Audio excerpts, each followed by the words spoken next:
Deep in Africa's largest lake sits a barren rock the size of half a football field. It has no topsoil, no fresh water, and barely enough room to walk. Yet hundreds of people are crammed onto it, sparking a bitter, ongoing military standoff between Kenya and Uganda. Why? Because the deep waters surrounding this tiny metallic slum hold a billion-dollar geographic secret. I'm Geoff, and today we're exploring the bizarre geographic story behind Magingo Island.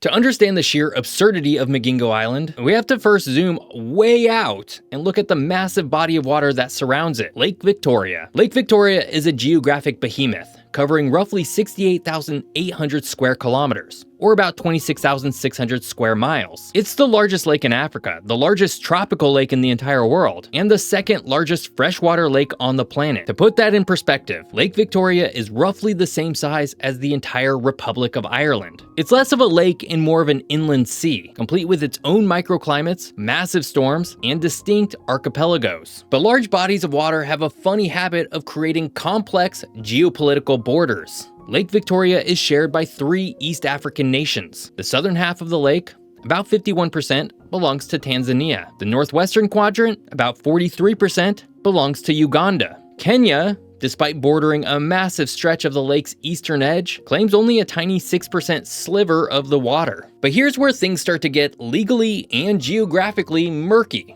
How exactly do you draw a permanent border on moving water? During the early 20th century, British colonial administrators mapped out the borders separating the Kenya colony from the Uganda protectorate. According to the 1926 Order in Council, the official border was drawn as a straight line across the water, pointing towards specific geographic landmarks on the mainland and islands. On paper, it seemed like a perfectly logical way to divide a lake. However, straight lines drawn on colonial maps rarely translate perfectly to the physical realities of the natural world. And hiding right along that invisible, poorly defined maritime border, deep inside that tiny 6% Kenyan sliver of the lake, was a cluster of rocks that no one at the time thought twice about. This is where we find Magingo. Magingo Island is located just off the eastern shore of Lake Victoria. The nearest mainland is Muhuro Bay in Kenya, which is roughly a 2-hour boat ride away depending on the weather. From the water, the island looks like an anomaly. It doesn't feature the gentle sloping beaches or lush vegetation of the other islands in the region. Instead, Magingo is essentially a jagged, barren pyramid of a rock jutting abruptly out of the deep water. Geologically speaking, it's nothing more than a localized upthrust of rock, stripped bare by centuries of wind and water erosion. Before human settlement, it had 0 topsoil, 0 vegetation, and 0 natural resources. There's no natural spring for fresh water. There isn't even enough flat ground to comfortably pitch a tent. And then there's its size. Magingo Island covers an area of roughly 2,000 square meters. That's exactly half an acre. To visualize this, imagine a standard American football field. Now, cut that field entirely in half. That half field represents the absolute maximum surface area of Magingo Island. In fact, if you were to walk around at a normal, casual pace, you'd cross the entire island from end to end in about 30 seconds. It's microscopically small, incredibly isolated, and has no natural resources. So why on earth would anyone care about this barren piece of stone, let alone fight over it? The answer lies in the water around the rock, but we'll get to that. Perhaps the most fascinating and bizarre aspect of Magingo's physical geography isn't the island itself, but its immediate surroundings. Magingo does not sit alone in this part of Lake Victoria. It's part of a tiny micro-archipelago of 3 distinct islands. Just a short distance away is Pyramid Island, a steep, virtually unscalable rock formation that marks the official, undisputed border between Kenya and Uganda. But right next to Magingo, literally a stone's throw away, separated by a mere 200 meters of water, is another island called Usingo. Usingo is everything that Magingo is not. It's significantly larger, it has relatively flat topography, it has a layer of topsoil capable of supporting vegetation, with green grass and trees growing naturally on its surface. By every geographic metric, Usingo is vastly superior to Magingo. If you were marooned in this part of Lake Victoria and had to choose a place to survive, Usingo would be the obvious, undisputed choice. Yet Usingo Island is completely uninhabited. To understand why people chose this barren rock over the Green Island, we have to look past the physical geography and dive into the bizarre, lore-filled human history of Magingo. Who were the first people brave or crazy enough to settle on this half acre of stone? And what dark rumors kept them from settling on the lush island right next door. Let's take a quick break. There's a reason rivers don't flow backward and borders don't move for fun. Just like there's a reason why Morgan & Morgan is America's largest injury law firm. When you're dealing with something important, whether it's your lunch or, much more seriously, a personal injury, who you put in charge matters. If you're injured because of someone else's negligence, you deserve fair compensation. But going up against powerful interests can be daunting, so you need the right legal team that fights to make sure you're treated fairly. That's where Morgan & Morgan comes in. The firm was founded after John Morgan saw his own brother's injury case get mishandled, leaving his financially struggling family at a massive disadvantage. He vowed to build something better, a firm with compassion and transparency that truly fights for the people. And they have a proven track record of doing exactly that for over 35 years. Hiring Morgan & Morgan is quite literally like hiring an army to go into battle. They have more than 1,000 lawyers and 100 offices nationwide, with over $30 billion recovered for their clients. So Morgan & Morgan knows a thing or two about fighting to get you the compensation that you deserve. Not all law firms are the same. Hire the wrong one, and you may be beat before you even start. If you're ever injured, you can check out Morgan & Morgan, and their fee is free unless they win. For more information, you can go to forthepeople.com/Geoff. Thanks to Morgan & Morgan for sponsoring today's video. Now, let's get right back into it.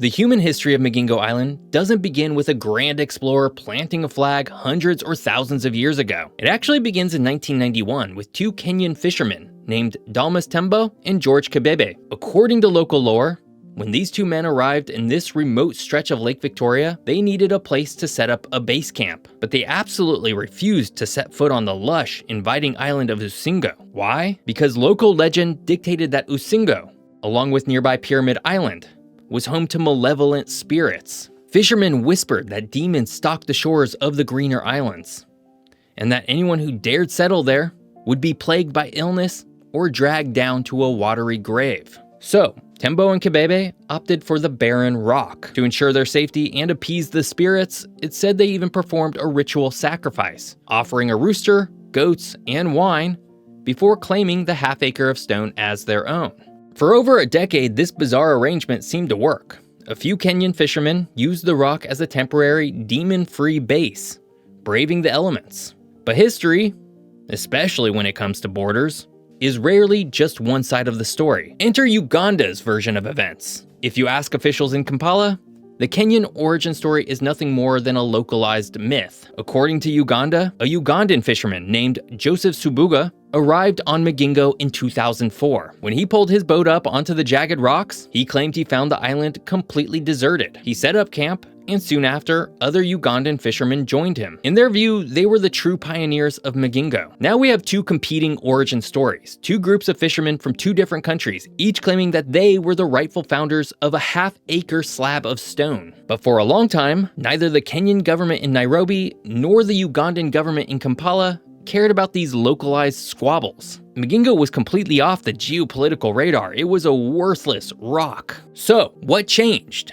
How did a few fishermen arguing over a supposedly demon-free rock suddenly drag two massive East African countries into a tense standoff? The answer wasn't on the island itself, it was swimming beneath it. To understand the sudden human scramble for Magingo, you have to understand the ecological history of Lake Victoria. Back in the 1950s and 60s, British colonial officials introduced a non-native fish species into the lake, the Nile perch. The Nile perch is an absolute monster of a fish. It can grow up to 2 meters long and weigh over 200 kilograms. As a voracious apex predator, the Nile perch rapidly decimated the native fish populations of Lake Victoria. Ecologically speaking, it was a disaster, but economically, it triggered a fishy gold rush. By the early 2000s, a massive global demand for Nile perch had exploded. European and Asian markets couldn't get enough of its mild, fleshy white meat. Suddenly, catching Nile perch became the most lucrative business in the entire region. Local fishermen began calling it the white gold of Lake Victoria. And as fate would have it, the deep,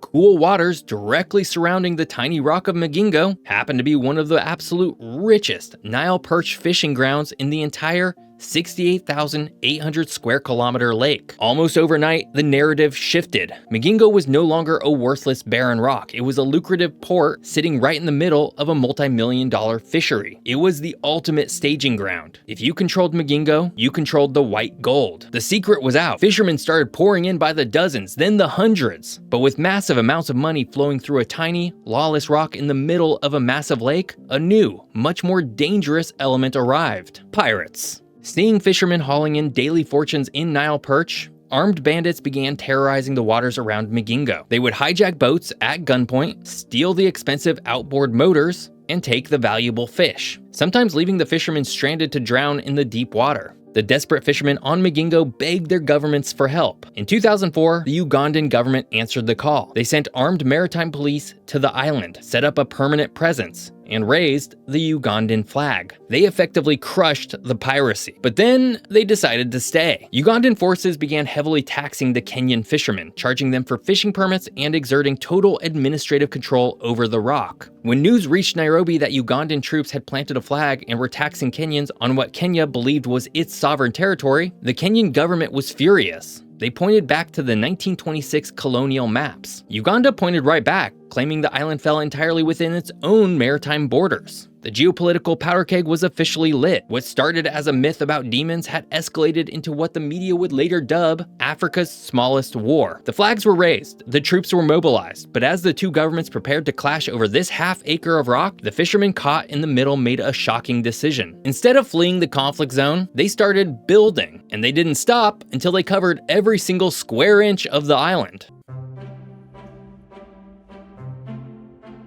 Today, if you approach Migingo Island by boat, you can no longer see the jagged, barren rock that the original settlers claimed. In fact, you can barely see any rock at all. From a distance, Migingo looks less like an island and more like a giant metallic turtle floating in the middle of Lake Victoria. Every single square inch of the 2,000 square meter surface has been covered by structures made of corrugated iron sheets and scrap wood. The shacks are stacked so tightly together that their rusty roofs overlap, creating a continuous, glittering canopy of metal under the equatorial sun. So let's talk about the sheer density of this place. Current estimates suggest that anywhere from 400 to 500 people live permanently on this half-acre of rock, though some estimates put it as high as 1,800. To put that into perspective, if you took the population density of Migingo and applied it to a standard square mile, you would have well over 250,000 people crammed into that space. It makes Manhattan look like a sprawling countryside. Because space is non-existent, the streets of Migingo are nothing more than narrow, dark crevices between the iron shacks. You have to walk single file, ducking under low-hanging roofs